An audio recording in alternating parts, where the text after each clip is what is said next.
Hello and welcome to the High Performance Consciousness Podcast. My name is Matthew Paddy, and today I have a very exciting episode. Every episode's exciting, but this is really close to my heart. I love this topic, and we're going to talk about the three minds. In particular, one of these minds that will help you wire yourself for success, which is from a previous podcast, so go and check that out if you haven't already listened to that one.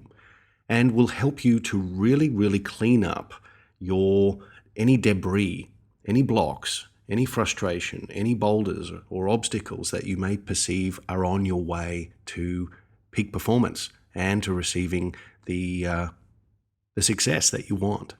So let's dive right in. The three minds I will discuss briefly, but go into one of them specifically, like I mentioned, are the conscious mind, the subconscious mind, and the superconscious mind. So if you were to imagine three circles stacked one on top of each other on a page, the superconscious mind would be the circle at the top, the conscious mind would be the one in the middle, and the subconscious mind would be the circle at the bottom of that stack. So let me make it really clear at the beginning.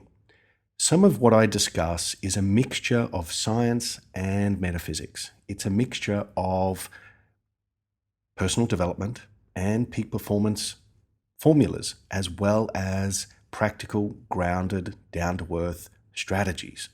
So you'll hear me dive in and out of different concepts throughout each episode. This by far is one of my favorite topics, the subconscious mind. But before I dive into the subconscious mind, I just want to make reference and paint a picture for you based on those three circles stacked one on top of each other and what they're for. So the superconscious, through my understanding, is our higher mind, our connection to the infinite potential, infinite intelligence, source, energy, the quantum field. This could be the oversoul, the higher self, whatever you want to call it. Then we have the conscious mind. Now, the conscious mind receives the lightning strikes, as I call them, the ideas, the inspirations, the nudges, anything that comes from outside of you and is received inside of you by way of your imagination. That's the conscious mind. The conscious mind is analytical. It's linear. It's driven by logic and reason and facts. It is very creative. So when you receive an idea, quite often you'll be conscious of the fact that you received an idea and you go, wow, I like that idea. That immediately feels good. So the conscious mind is the action taker. So that's the one that you will put into action on a day-to-day basis to grow your business, grow your life, whatever it is that you're looking to experience as a result. Now, the conscious mind, typically from an energetic perspective and a frequency perspective, is masculine. So it is that logic and reasoning. It is very objective. Okay? So we need the conscious mind and we need the subconscious mind to work together. Best of all, having all three minds, the superconscious, the conscious, and the subconscious, all working in harmony and equilibrium will bring about the best results and create high performance at speed. So the conscious mind represents 5% of our operating system. So how we think, act, and feel on a day-to-day basis, and the results that we see outside of us as evidence of our state of being, as evidence of our inner work, 5% of it, only 5% of it, comes from the conscious mind. Where the other 95% comes from is the subconscious. So the conscious mind is great with ideas, it's great with action taking, it's great with lineation, moving from point A to point B.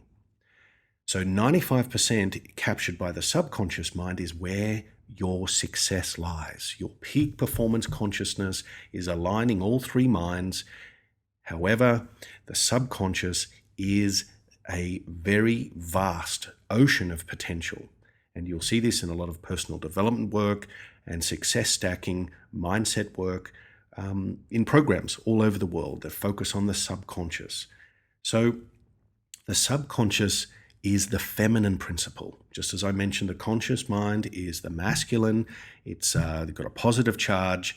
And with that comes the balance, which is the feminine principle, which is very intuitive, it's subjective, it's open and receptive, and it is necessary in order to create changes of state, changes of your reality. So you'll hear a lot of people talking about, well, I've got affirmations for my subconscious. I've got different words and phrases that I use for my subconscious. I do a morning and an evening routine to prime my subconscious, which I'll go into great depth in a separate episode, a winning morning and evening ritual. So let's just focus on the subconscious right now. What is in there? So if it's a vast ocean of content, a vast ocean of information, then the subconscious mind is filled with your perspectives. Your perception mainly comes from your subconscious. This is where your beliefs are, what you believe about the world and what you believe about yourself to be true that is showing evidence of coming real. So that is why when you start to think about priming the subconscious mind for success, we must first look at environment and the information that you receive from your environment. So most often, you may have heard this being said as well, is when you think about, like the Jesuit order as an example, not going into religion in any way, but, typically they would say, give me a boy between the age of 0 and 7 and I'll show you the man.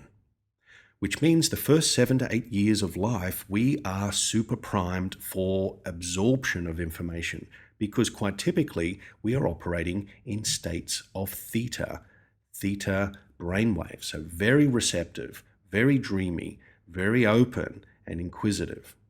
So from 7 or 8 years of age up until our teens, when hormones start to really kick in, we're moving more into alpha. So we do have use of our imagination. We are moving into the alpha state, which is also receptive, but it is quite imaginative. And so we are learning through our environment of who we are, who we believe we are, and how we exist in the world, what rules to pay attention to and follow, and also the laws of man, woman, institution. So when you start to think about the conscious mind now makes rationale type decisions, is being fed by the subconscious mind. So whatever environment you grew up in, you have received information from. Whatever environment you continue to place yourself into, in a working environment, a relationship environment, financial, health, whatever it may be, you become the product of that environment. So your subconscious is receiving millions and millions of bits of information every single second from your environment. And your subconscious, through your beliefs and your perspectives of the world, you are then making unconscious decisions or subconscious decisions based on subjectivity. So the subconscious mind is super feeling. It operates based on feeling. The conscious mind primarily is thought into action, thought based on ideas into action. The subconscious mind is how we feel. So, when we start to think about the power of the subconscious mind and the magnetic potential of the subconscious mind, it is no wonder why so many programs are out there that focus on programming or upgrading the subconscious mind to help with success or peak performance. That's why I love it. I especially love it because it's a very fertile ground for transformation. A fertile ground means essentially that if the conscious mind is the farmer, it is deciding what seeds to plant in the soil, which is the subconscious. The conscious mind plants the seeds into the subconscious. So we can use our conscious mind to make decisions about our preferred or our non-preferred realities. What do I prefer to experience versus what do I no longer want to experience, therefore deeming it unpreferred. So the conscious mind makes critical, linear, objective choices. And that is why when you choose your environment and you choose the information you are receiving from that environment, that is one of the best conscious choices you can make. So if you're, binge watching, shows, or you're watching news media, or reading, articles and everything else that is discombobulating you and placing you in a state of fear or contraction or overwhelm, then of course you are planting those seeds in your subconscious. Now, to further that visual of the subconscious, imagine the subconscious is the soil, it's the garden. So it's the fertile ground. Whatever you place, whatever you seed in the subconscious, it will grow.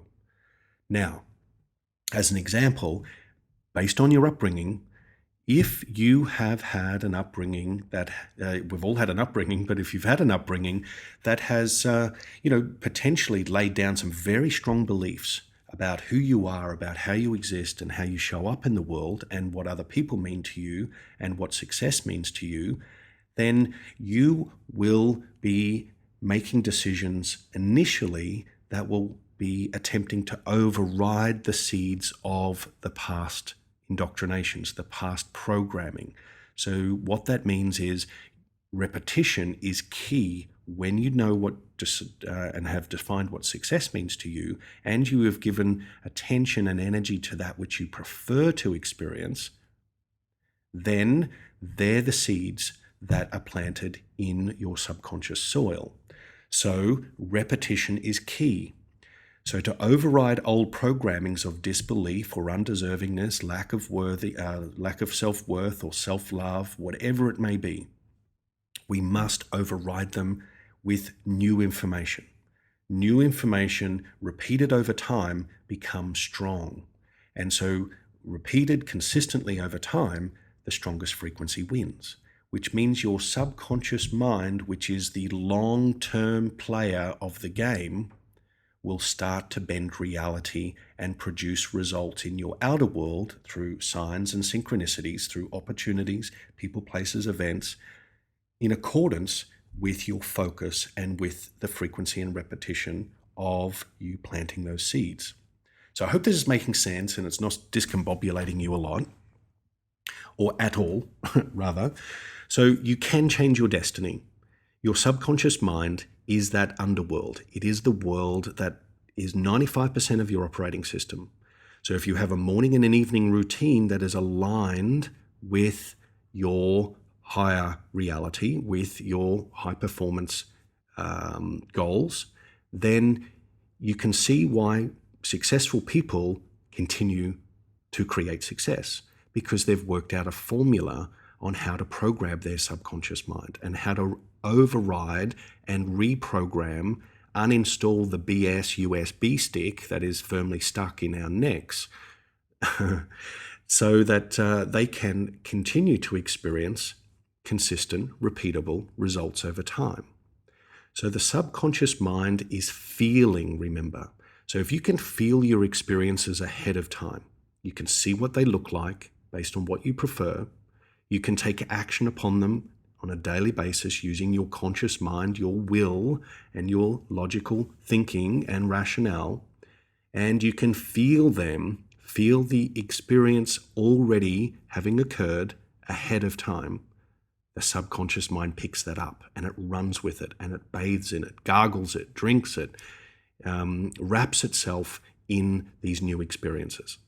So that's why typically you'll see when people go to big rah-rah events, it might be a 1 day, a 2 day, a 3 day, a multi-day event, and they'll get super, super motivated and they'll start to enroll themselves in the belief that that's possible because everyone else in the auditorium or the room feels the same way, because they are becoming the product of their environment.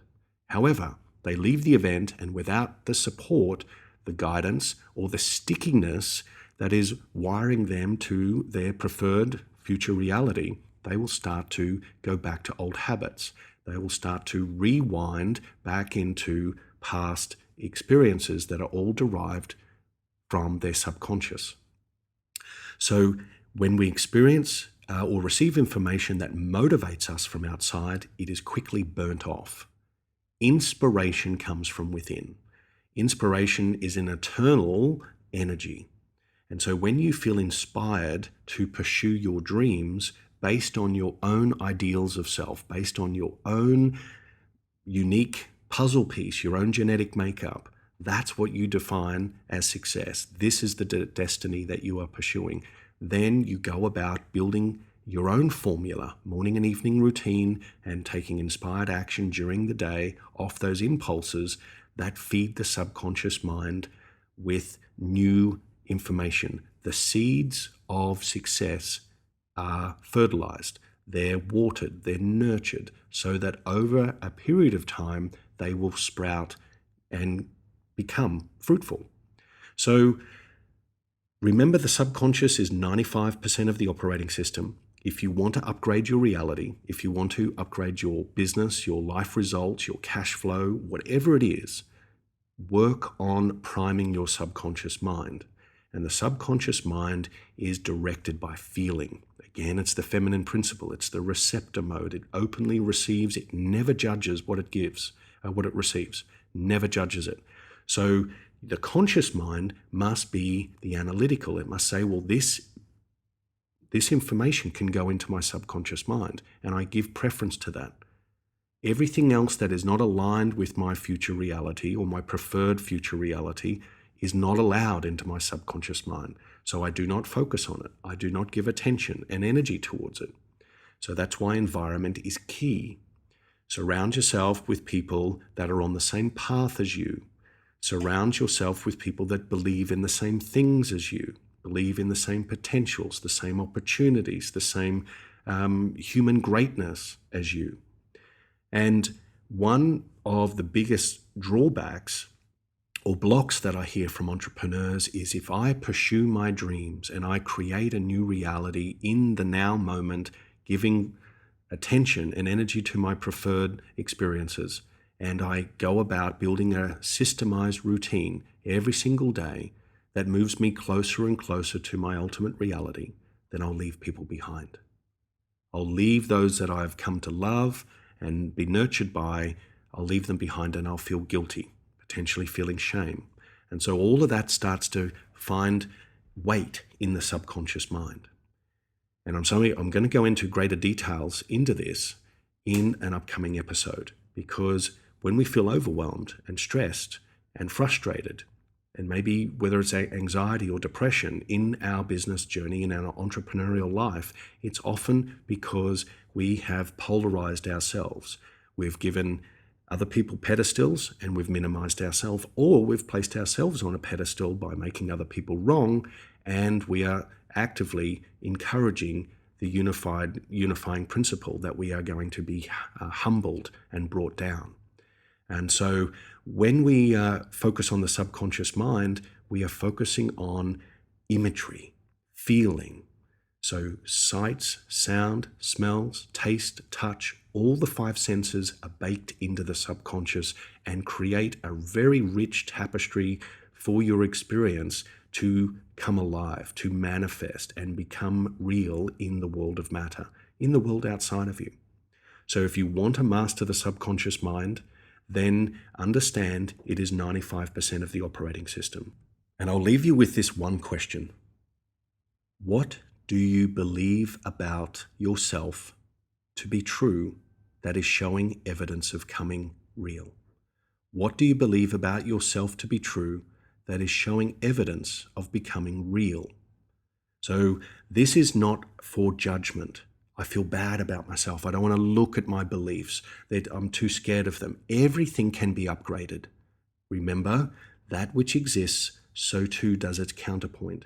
Every possibility, every potential exists in the field. Everything. So if you have a belief, the belief was acquired, assumed, and activated based on your environment and your upbringing and your experiences up to this point. It can be overridden, it can be upgraded and molded into your preferred states of being. So answer that question, what do I believe about myself to be true that is showing evidence of coming real? And then on the other side, its counterpoint is asking a similar question. What would I need to believe about myself to be true in order for me to experience my preferred reality? What would I need to believe about myself to be true in order for me to experience my future preferred reality. So when you look at both sides, you can start to see where are the beliefs you have about yourself that has brought about your thinking, your action and feeling, and the results that you have currently in your life. And then you can ask your higher mind that bigger question, which is, what do I need to believe in myself or believe about myself to be true in order for me to step into my full potential, in order for me to realize my ultimate reality and experience that in the now. So I'll leave you with that. I hope you've enjoyed this episode and received some really valuable insights and maybe some golden nuggets to pique your curiosity. If you have more questions than answers right now, that's okay. Go back, re-listen to this episode, and of course, if you have any comments or questions, I'd love to see them. So until next time, from me here to wherever you are in the world, dream a better dream, and remember, it's all you, baby. See you in the field.